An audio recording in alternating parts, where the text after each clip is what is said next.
You can time travel by using machines like in Terminator, or you can use quantum realm like in Avengers. But what if you time travel just by sneezing? Hello and welcome back to every recap ever. Today we are seeing a Chinese sci-fi movie called Escape from the 21st Century. So drop a like and subscribe to our channel to stay updated. On the planet K orbiting Kepler 160, humanity has evolved similarly to the Earth. In the year 1999, at the factory near the suburbs, Pao tries to climb the smokestack. Apparently, it's a high school thing, where the higher you write your name, the more famous you will be. His friend, Han, shows up saying there is going to be a fight soon. He gives him an umbrella and asks him to jump down. Yeah, Han has a little brain. The smokestack crashes down, and they get saved by their leader, Qingyong. Now, about the fight. Apparently some guys tried to mess with Qingyong's girlfriend, Yang Yi, so they go to deal with them. They manage to beat the crap out of the guys, but one of them calls for the backup. Suddenly, more guys show up and they attack the trio.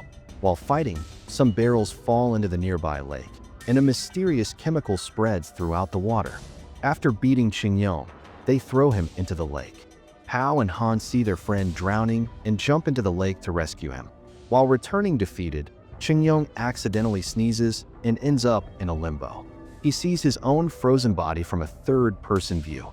Before his mind could process anything, his consciousness gets pulled to 20 years in the future. The adult Qingyong finds himself with a man named Jia. Apparently, they are in some hospital-looking place. Jia takes him to their boss, and she gives him a gift for completing their mission. Suddenly, a guy tries to assassinate the boss lady. However, Jia using his martial arts takes care of him. A big explosion happens, and Qingyong suddenly sneezes. He wakes up in his younger self again. Apparently, their teacher who was walking by saw Qingyong unconscious and got worried. Later, he tells Pao and Han about his future experience. Han tries to do the same and quickly inhales some dandelion to sneeze. He comes to the future and finds himself with his colleague, Lu. It's the same scene of the explosion from before, and Lu secretly goes to take the boss lady's pictures. Apparently, Qingyong's body is frozen, like he is in some comatose state. Han realizes they are the journalists. However, they get spotted by the boss lady, and she sends some men to retrieve their taken pictures. Lu is a martial artist, and she manages to defeat some men. They manage to run away in their van.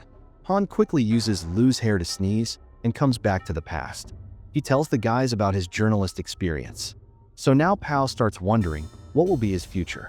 He then comes to meet Qingyong, and they decide to go on a date. Pao sneezes using dandelions and finally comes to see his future. He has lost weight and has a dashing personality.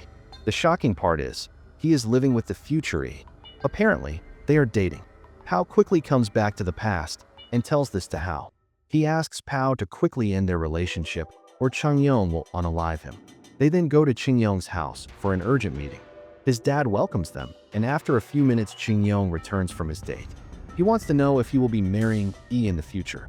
He quickly sneezes and asks the boys to meet at McDonald's near their school.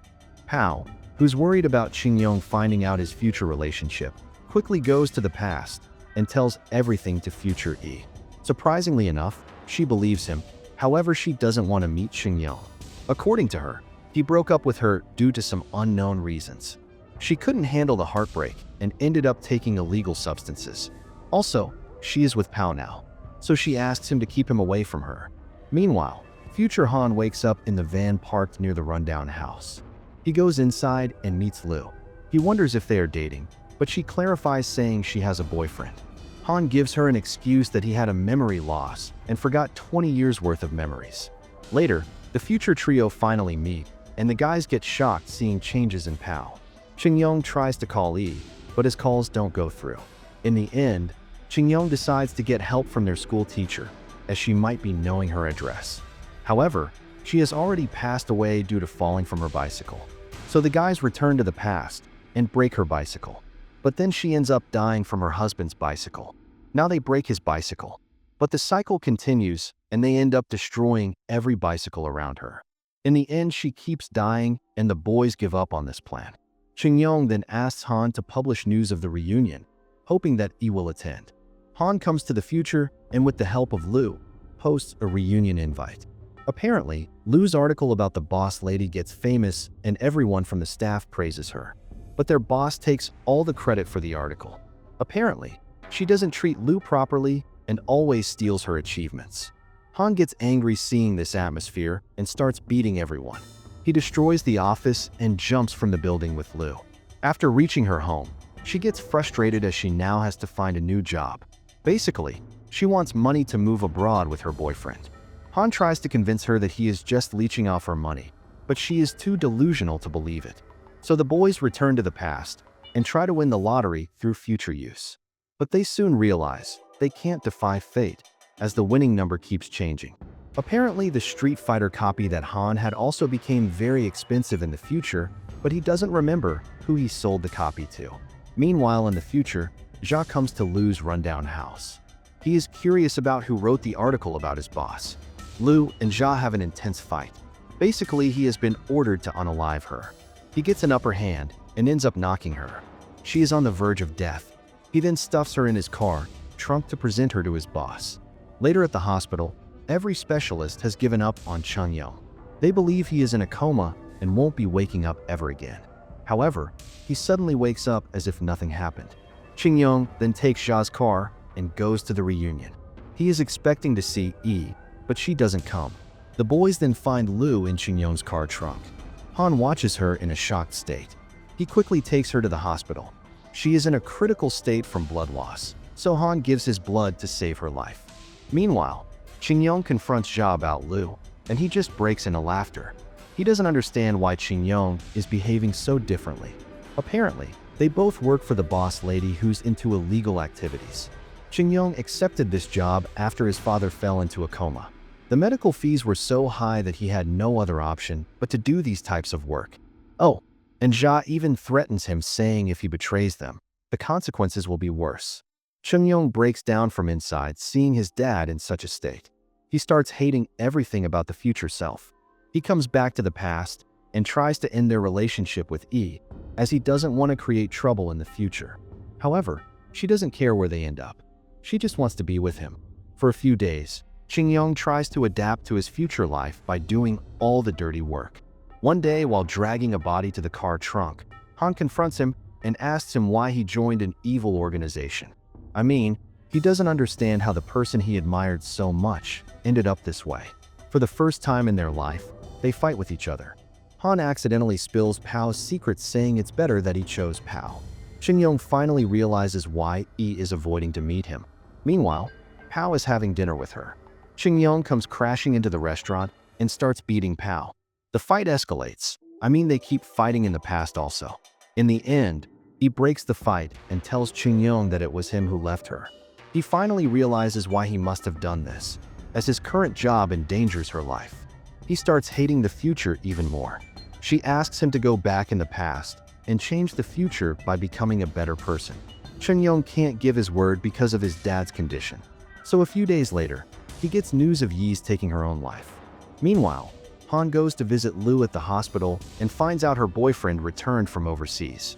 Everything breaks apart, friendships are ruined, bonds are broken, and nobody knows what to do in their life. A few days later, Chungyong decides to spend some time with his dad. Meanwhile, in the future, the boss lady gives a presentation about their new discovery to the overseas authorities. Apparently, their scientists have found some weird chemical in Chungyong's body, and using that, they have created a chemical which can transfer humans' consciousness from the past to the future. They give everyone the demo by performing the experiments on some of the patients who are in comatose state. Apparently, Chungyong's dad is one of the test subjects. They give everyone the chemical and Chungyong's dad from the past suddenly falls unconscious. Chungyong realizes what must have happened and he quickly comes to the future. He frees his dad and they try to run away from the building. The boss lady orders her men to unalive everyone. In the chaos, Chungyong carries his dad on his back and tries to get away.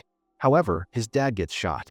Apparently, Jia is waiting outside the building to unalive him. Suddenly, Lu's van hits him. Chungyong's friends come to rescue him. They manage to get away, but Chungyong's dad loses his life. He is heartbroken, but more than that, he is angry at the organization. The boys say sorry to each other for fighting amongst them. They are now fixated on taking their revenge on the boss lady. They ask Lu to train them. So why is Lu here? Well, her boyfriend broke up with her and left. So after some training montage, and even more montage in the past, the boys become buffed up. Meanwhile, the boss lady plans to take over the world. Basically, she is planning to spread the chemical throughout the city. This will transfer people's 20-year-old self into the future, and she can easily rule over people with child mentality.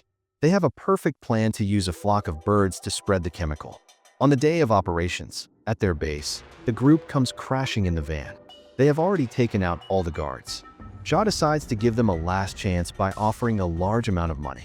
However, the group has set their mind to take down this project. The group attacks them, and Jia just sends everyone flying. He is like a stone wall that they can't penetrate. Finally, Lu, the disciple of a great martial artist, and Jia, the disciple of Street Fighter, comes face to face. Meanwhile, the boss lady initiates the plan, and a flock of birds spreads throughout the city to release the chemical. People starts dropping like crazy. During the fight, Jia ends up unaliving Hanbi, penetrating a rod in his head. In his last moments, he realizes crucial information. Apparently, the Street Fighter copy he sold in the past ended up in Jia's hand. He comes back from the dead. How? Like I said previously, he has a small brain. He goes to the past, where everything is in chaos due to people's minds transferring to the future. Meanwhile, the other guys struggle against Jia. He is too powerful for them. Luckily, Han reaches the past Jia's house and takes the game copy. He gives him dating sim games instead and comes back to the present. This starts affecting Jia's body and he becomes fat. Lu then lands a final blow and takes him down. Even the boss lady surrenders. The group decides to burn down the base. Han asks Lu to escape as they will be staying at the base and going to the past. They know if their bodies escape today, more scientists will try to extract chemicals from them.